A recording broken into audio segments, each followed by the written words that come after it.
It's my feel-good breakfast show.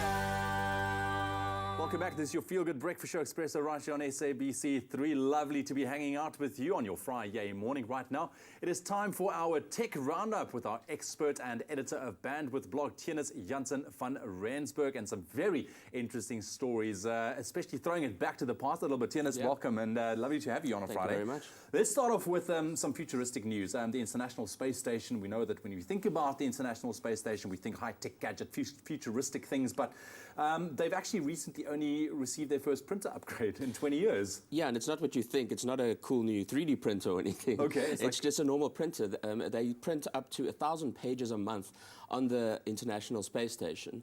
There's two printers. They're from 2000, and they're basically one on the US side, one on the Russian side. And they have to print, you know, mission objectives and all their research and all these kind of things to have at hand. But yes, for the first time since they basically took the first printers up to the space station, they have a new printer up there, and it's still not a high-tech thing. The only thing it needed to do is basically to compress the ink in a way that you can print in zero gravity, and it has to be flame retardant. There we go. And so it's a little bit different to the ones we know, but still, man, it's about time we get a printer upgrade. Listen, from futuristic things, we're throwing it back to the past now. I've mentioned just before the break that a new chamber has been discovered in the Pyramid of Giza. What is the story, man? Because this sounds fascinating. Well, it's very interesting. You know, archaeologists think they've discovered everything that can be discovered, but then something new comes out. And it's actually Khufu's pyramid. So it's the biggest one of the three great pyramids of Giza that they've been studying for a long time now. And they've been using basically a new methodology of looking at it. And they found a new structure on the inside that's about 30 meters long. So basically the way they found it is there aren't any entrances or passageways, but the structure is there, and they found it with something called muology. So they measure muons, which are elementary particles that stream that go through space, and they hit Earth all the time, and they're moving through your and my bodies. And they found a new way to actually measure the slight differences in where it does hit a little bit of matter and where it passes through matter.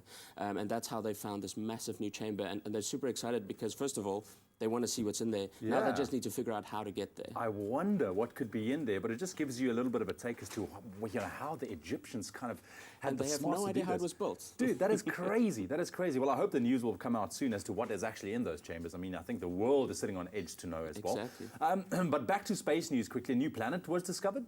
Right, a very interesting new planet. So it's about the size of Jupiter, which in itself isn't that interesting. But what makes it really interesting is that it's orbiting a tiny, tiny star, a red dwarf star, and it's the biggest planet-to-star ratio we've ever discovered. So, and it only orbits about 2.5 days around the sun. So a year on that planet is 2.5 days. What? So it's very, very close to a very small star, and it's the first time we've ever found this in our galaxy. And this just shows scientists, proves that scientists are right in saying that, you know, one size doesn't fit all in our galaxy, and there's a lot more to discover. Can you imagine if you had to live on a planet like that where a year lasts 2.5 days? Yeah, exactly. That is crazy. Theunis, thank you very much, man. That's definitely a way to put a smile on your Friday. So, of course, for all your latest tech updates, just head on over to bandwidthblog.com.